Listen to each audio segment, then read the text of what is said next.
ಕನ್ನಡ ನಾಡು, ಇದು ಕನ್ನಡಿಗರ ನಾಡಿಮಿಡಿತ. ನಗರದ ಎಪಿಎಂಸಿ ಯಾರ್ಡ್ ಪೊಲೀಸ್ ಠಾಣೆ ವ್ಯಾಪ್ತಿಯ ಕಂಬಳಿ ಬಜಾರ್ನಲ್ಲಿರುವ ಮನೆಯಲ್ಲಿ ಅಕ್ರಮವಾಗಿ ವೇಶ್ಯಾವಾಟಿಕೆ ನಡೆಸಲಾಗುತ್ತಿದೆ ಎಂಬ ಖಚಿತ ಮಾಹಿತಿಯ ಮೇರೆಗೆ ಪೊಲೀಸರು ದಾಳಿ ನಡೆಸಿ 4 ಬಂಧಿಸಿದ್ದಾರೆ. ಪ್ರಕರಣ ಸಂಬಂಧಕ್ಕೆ ಬ್ರಹ್ಮಯ್ಯಾಚಾರಿ 52, ವೆಂಕಟೇಶ್ 47, ಪಿ. ನಾಗರಾಜ 34 ಹಾಗೂ ವಿಶಾಲಾಕ್ಷಿ ಅಲಿಯಾಸ್ ಶಕುಂತಲಾ ಅವರನ್ನು ಬಂಧಿಸಿ ನ್ಯಾಯಾಂಗ ಬಂಧನಕ್ಕೆ ಒಪ್ಪಿಸಲಾಗಿದೆ. ದಾಳಿಯ ವೇಳೆ 2 ಮಹಿಳೆಯರನ್ನು ರಕ್ಷಣೆ ಮಾಡಲಾಗಿದ್ದು, ಸ್ಥಳದಲ್ಲಿದ್ದ 2 ಗ್ರಾಹಕರನ್ನು ವಿಚಾರಣೆಗೆ ಒಳಪಡಿಸಲಾಗಿದೆ.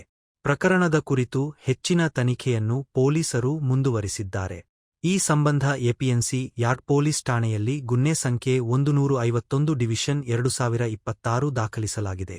ಆರೋಪಿಗಳ ವಿರುದ್ಧ ಅನೈತಿಕ ದೇಹವ್ಯಾಪಾರ ತಡೆ ಕಾಯ್ದೆ 1956 ರ ಕಲಂ 3456 ಹಾಗೂ ಭಾರತೀಯ ನ್ಯಾಯ ಸಂಹಿತೆ ಎಸ್ 2023 ರ ಕಲಂ 143 ರಡಿ ಪ್ರಕರಣ ದಾಖಲಿಸಲಾಗಿದೆ.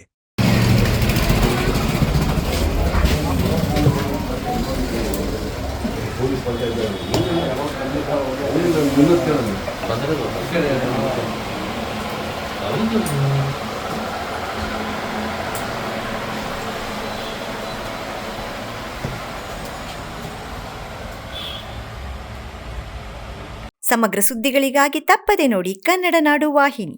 ಸಬ್ಸ್ಕ್ರೈಬ್ ಮಾಡಿಕೊಳ್ಳಲು ಕೂಡಲೇ ಪಕ್ಕದಲ್ಲಿ ಕಾಣುವ ಬೆಲ್ ಐಕಾನ್ ಕ್ಲಿಕ್ ಮಾಡಿ ನೋಟಿಫಿಕೇಶನ್ ಪಡೆಯಿರಿ.